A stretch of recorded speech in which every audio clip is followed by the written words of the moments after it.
hasrat yang tidak tertata. Ketika jiwa kita terarah dengan baik, pikiran kita mengarahkan kehendak kita untuk melakukan kehendak Tuhan tanpa mudah jatuh pada rupa-rupa ujian, godaan, atau emosi negatif. Sebaliknya, jiwa yang tidak tertata punya kendali yang lemah atas kehendak. Ia akan cenderung membiarkan hasratnya tidak terkendali dan menguasai kehidupan. Ia akan gagal untuk melakukan yang baik karena hasratnya liar, mengaburkan pikirannya, dan melemahkan kehendaknya. Alkitab pernah mengatakan, "Janganlah kamu kalah terhadap kejahatan, tetapi kalahkanlah kejahatan dengan kebaikan." Mengalahkan kejahatan memerlukan pikiran yang terlatih dan berakar dalam kebiasaan baik. Yang tidak melatih diri akan cenderung jatuh dalam dosa karena hasrat tidak terkendali. Setiap kita harus belajar menjalani hidup untuk memuliakan Tuhan dengan mengejar kebajikan yang menata hasrat kita ke arah yang baik. Berbekal kebajikan kita akan mencintai dan menginginkan hal seperti doa, pelayanan, pengendalian diri, serta melakukan kebaikan. Sementara itu orang yang hasratnya tidak tertata akan membenci hal-hal tersebut. Marcus Aurelius pernah berkata, "Hidup tidaklah baik atau buruk, tetapi merupakan kesempatan untuk melakukan kebaikan dan keburukan." Kehidupan yang dipenuhi tabiat buruk akan menyesatkan hasrat kita untuk mengejar kejahatan dan menjauhi kebaikan. Sementara itu kehidupan yang dipenuhi kebajikan akan mengarahkan hasrat kita untuk mengejar kebaikan dan menghindari kejahatan. Mari melatih dan mengejar kebajikan supaya kita bisa mengendalikan kuda liar hasrat kita di dalam setiap hari kehidupan kita. Kebajikan lawan tabiat buruk. Kebajikan atau virtue adalah kemampuan mengenali hal yang baik dan melakukannya secara konsisten. Kebiasaan ini bukan cuma dalam pikiran, tapi dalam perkataan dan tindakan juga. Melakukan hal yang baik dan benar satu kali bukanlah kebajikan, melainkan perbuatan baik. Kebajikan adalah kebiasaan untuk selalu melakukan yang baik dan benar, sesuai dengan kehendak Tuhan. Setiap saat, tanpa pengecualian.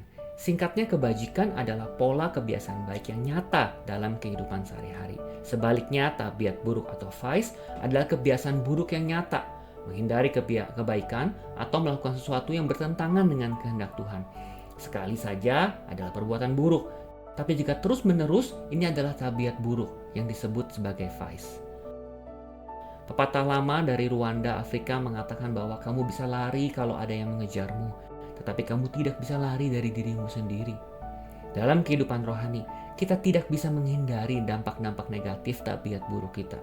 Penting untuk kita menyadari apakah jiwa kita sedang dibentuk oleh kebajikan atau oleh tabiat buruk. Mencari dan menjalankan kehendak Tuhan dalam segala hal adalah jalan kebajikan.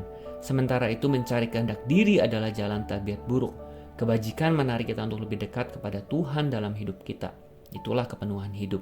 Sedangkan tabiat buruk menjauhkan kita dari tujuan Tuhan. Itulah kehampaan.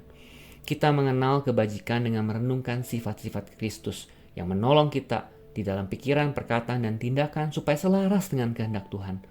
Ada banyak kebajikan dan tabiat buruk yang kita bisa pelajari.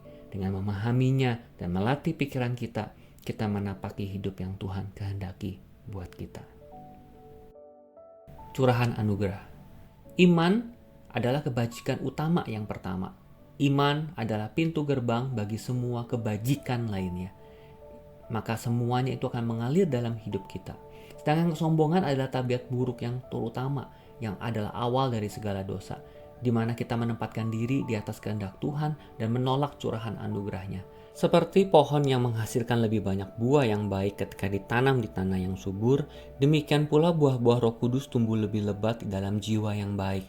Karena itu ketika seseorang menaruh kepercayaan pada dirinya sendiri, inilah yang kita sebut sebagai kesombongan, mereka bertindak melawan curahan anugerah Tuhan dan melemahkan kebajikan dalam hidup mereka.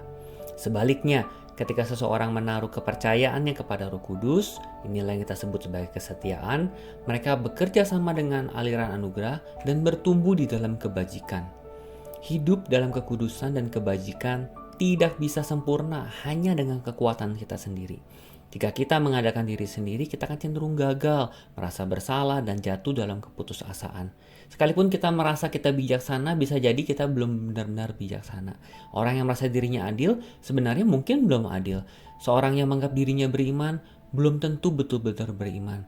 Hanya dengan pertolongan Roh Kudus, kebajikan dapat tumbuh subur. Benarlah firman bahwa kamu diselamatkan oleh anugerah melalui iman, bukan perbuatanmu. Hidup dalam kebajikan saja tidak menyelamatkan. Namun kitab suci mengatakan, hiduplah dalam kekudusan dan jagailah dirimu dari melarikan diri dari anugerah Tuhan. Maka seorang yang hidup dalam kebajikan tidak mengejarnya demi dirinya sendiri, melainkan demi Tuhan, demi kemuliaannya melalui kebaikan anugerahnya.